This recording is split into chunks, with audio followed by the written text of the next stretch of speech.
Class का लड़का था और उसे बचपन से ही डरावनी कहानियों से बहुत ज्यादा डर लगता था, क्योंकि वो बचपन से ही डरावनी कहानियां सुन रहा था और सुन रहा था उस पेड़ की जो उसके गांव में है। उसके गांव का नाम था मंगला जोड़ी गांव और ये कहानी उसी पेड़ की है। उस पेड़ के बारे में लोग अक्सर बात करने से भी डरते थे, क्योंकि उस पेड़ को भूतिया पेड़ कहा जाता था। लेकिन अजय बचपन से ही इस गांव से निकलना चाहता था, तो जैसे ही वो बड़ा होता है वो बाहर पढ़ने के लिए चला जाता है। वो सोचता है कि इसी बहाने मैं बाहर पढ़ाई भी कर लूंगा और इस डरावने कहानी भरे एनवायरनमेंट से मैं बच भी जाऊंगा। अब कुछ समय तक तो सब कुछ सही चला, लेकिन कुछ सालों के बाद अजय की माँ की तबीयत खराब हो गई, जिसकी वजह से अजय को वापस अपने मंगला जोड़ी गांव लौटना पड़ा। ये मंगला जोड़ी गांव भारत के उड़ीसा स्टेट में पड़ता है। तो वो उसी पेड़ के सामने से गुजर रहा था और वो बहुत ज्यादा डरा हुआ था। लेकिन क्योंकि ये दिन का वक्त था तो वो बस जल्दी से अपने माँ के पास गया और उसने बस इतना सोचा कि मैं अपनी माँ का देखभाल करने आया हूँ, मैं वो करूंगा और यहाँ से चुपचाप चला जाऊंगा। लेकिन कहते हैं ना, जैसा हम सोचते हैं वैसा हमेशा होता नहीं है। कुछ दिन हो चुके थे, वो अपनी माँ का ख्याल रख रहा था और उसकी माँ ठीक भी हो रही थी।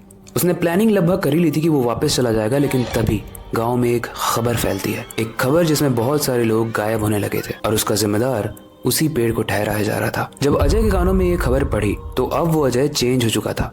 वो वही डरपोक अजय नहीं था जो बचपन में था। दरअसल वो लंदन में एक डिटेक्टिव की पढ़ाई कर रहा था और डिटेक्टिव का काम होता है किसी भी केस को सॉल्व करना। तो जब उसे लोगों के गायब होने के बारे में पता चला तो वो गांव वाले से पूछने लगा और ज्यादा जानकारी इकट्ठी करने लगा। लेकिन इस जानकारी को इकट्ठा करते करते उसे अपना बचपन का दोस्त मिला, जिसने इतनी डरावनी कहानी बताई जिसे जानने के बाद अजय के पैर से जमीन खिसक गई। लेकिन वो क्या थी कहानी, और जब अजय ने इस सारी चीज का इंस्पेक्शन किया तो क्या वो केस सॉल्व कर पाया? आगे की कहानी डरावनी और इंटरेस्टिंग है, इसलिए ध्यान से सुनना। लेकिन उससे पहले, हेलो गाइस, मेरा नाम है अविनाश कुमार और आप देख रहे हो हॉरर स्टोरीज। जब अजय बाकी के गांव वालों से इस पेड़ की कहानी सुन रहा था तब उसे मनोज मिला।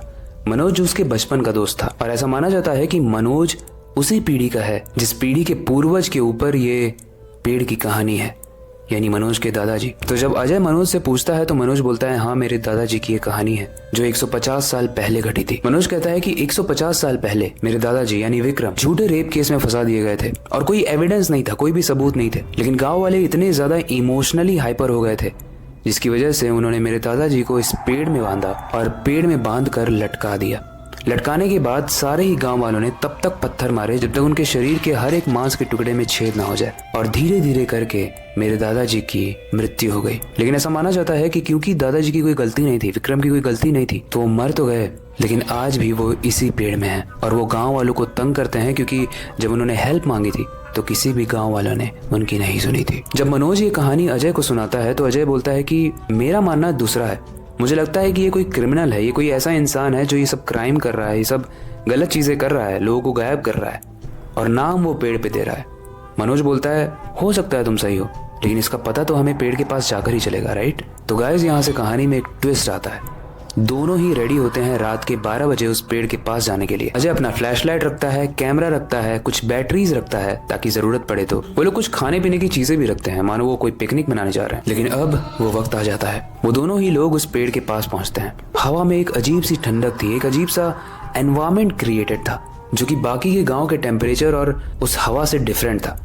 लेकिन फिर भी उन्हें लगता है कि पेड़ है भाई, पेड़ की छांव तो ठंडी होती ही है, चलो और पास चलते हैं। और जब दोनों ही उस पेड़ के पास पहुंच जाते हैं तो मनोज तेज आवाज में कहता है, दादाजी आप हो यहाँ पे? दादाजी, मैं अपने दोस्त को आपसे मिलवाने लाया हूँ, उस दोस्त का नाम है अजय, आप इससे मिलिए। उस पेड़ से कोई आवाज नहीं आती। काफी देर तक वो लोग उस पेड़ को घूरते ही रहते हैं, लेकिन तभी उन्हें ऐसा फील होता है जैसे धरती हिल रही है और धीरे ही धीरे वो पेड़ और विशाल होता जाता है और खड़ा हो जाता है। उस पेड़ के अंदर से एक बहुत बड़ी सी परछाई निकलती है, एक ऐसी परछाई जो बहुत ज्यादा डरावनी थी। मनोज बहुत खुश हो जाता है कि देखो मेरे दादाजी आ गए। लेकिन तभी उस पेड़ की लटाएं अजय को पकड़ लेती हैं और इतनी तेजी से खींचने लगती हैं मानो उसकी चीथड़े उड़ाने वाली हो। तभी मनोज बीच में आता है और बोलता है कि दादाजी, ये मेरा दोस्त है, इसने मेरा कोई नुकसान नहीं किया और ना ये आपका करेगा और ना किसी का भी करेगा। पर पेड़ की लटाएं अजय को नहीं छोड़ती। तभी अजय दर्दनाक आवाज में बोलता है कि दादाजी, जो आपके साथ हुआ मैं उस चीज को समझता हूँ, गाँव वालों को आपकी हेल्प करनी चाहिए थी, आप बेकसूर थे।